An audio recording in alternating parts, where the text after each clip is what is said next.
नवनवीन माहितीपूर्ण व्हिडिओ बघण्यासाठी आरोग्य आपले हे चॅनल सबस्क्राइब करा। नमस्कार मित्रांनो, स्वागत आहे तुमचं आरोग्य आपल्या यूट्यूब चॅनलमध्ये।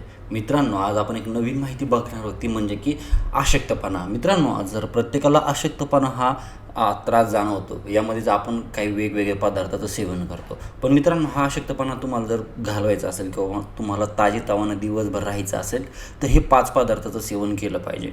मित्रांनो, शरीरात व्हिटॅमिन बी म्हणजे की 12ची कमतरता भासल्यास अनेक गंभीर आजार होण्याचा देखील धोका असतो। बऱ्याचदा लोकांमध्ये व्हिटॅमिन बी 12ची कमतरता दिसून येते। व्हिटॅमिन बी हे हाडाच्या आतील बोन मॉरमध्ये असते। जर शरीरात या व्हिटॅमिनची कमतरता भासली तर कमकुवतपणा, थकवा येणे, श्वास घ्यायला त्रास होणे अशा समस्या उद्भवतात। अशावेळी हातपाय थंड पडणं, छातीत जळजळ अशा समस्या उद्भवतात। व्हिटॅमिन बी म्हणजे की कमतरता पूर्ण करण्यासाठी हिरव्या भाज्याचा आहारात समावेश करायला हवा। कोणत्या भाज्या खाल्ल्या की शरीराला व्हिटॅमिन बी मिळतं, आता ते बघणार आहोत। तर मित्रांनो, सर्वप्रथम शरीरात जे व्हिटॅमिन बी पाहिजे ते म्हणजे की पालकामध्ये मुबलक प्रमाणात फोल्ट, लोह, लर्न आणि कॉलिफिल असतं। हे सर्व घटक शरीरात नवीन लाल रक्तपेशी तयार करण्यासाठी अत्यंत उपयुक्त ठरतात। नियमित पालक खाल्ल्याने शरीरातील ऊर्जेची पातळी टिकून राहते, थकवा दूर होतो आणि व्हिटॅमिन बीच्या कमतरतेला तोंड देण्यासाठी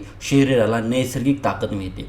तुम्ही पालकाची भाजी, सूप किंवा डाळ, पालक अशा विविध रूपात याचा आहारात समावेश करू शकता। नंतर आहे मित्रांनो शेवग्याची पानं। मित्रांनो, शेवग्याच्या शेंगा आणि आवडीने खातो, पण त्यात पानामध्ये औषधी गुणाचा खजिना दडलेला आहे। शेवग्याच्या पानामध्ये व्हिटॅमिन, कॅल्शियम, लोह आणि फोल्ड भरपूर प्रमाणात असते। यामुळे याने शरीरातील अशक्तपणा वेगाने दूर होतो। या पानातील फोल्ड शरीरात रक्त वाढण्यास मदत करते, ज्यामुळे व्हिटॅमिन बीची पातळी संतुलित ठेवण्यासाठी देखील उत्तम पाठबळ मिळते। नंतर आहे बीट। मित्रांनो, बीट शरीरातील रक्ताची कमतरता, ॲनिमिया दूर करण्यासाठी बीट हे एक उत्तम वरदान मानलं जातं। बीटमध्ये नैसर्गिक नायट्रेट, फोल्ड आणि मॅग्नीज सारखे घटक असतात, जे शरीरातील रक्तप्रवाह सुधारतात आणि स्टॅमिना वाढवतात। बीटरूटचे सॅलड किंवा रसाच्या स्वरूपात आहारात घेतल्यास व्हिटॅमिन बीचे प्रमाण सुधारण्यास देखील चांगले मदत होते। नंतर आहे मेथीची भाजी। मित्रांनो, मेथीची भाजी हिवाळा असो वा इतर ऋतू मेथीची भाजी आरोग्यदायी मानली जाते।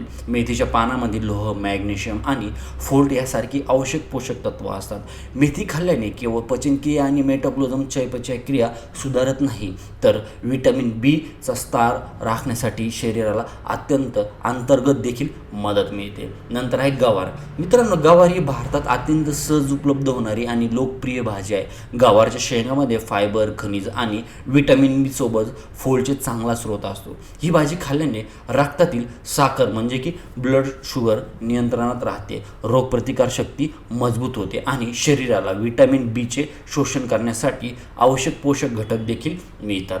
तर मित्रांनो, अशा प्रकारे ह्या भाज्याचं जर तुम्ही सेवन केलं तर तुम्हाला अशक्तपणा जाणवणार नाही। तर मित्रांनो, इथे छोटीशी माहिती कशी वाटली कमेंट करून नक्की कळवा। धन्यवाद।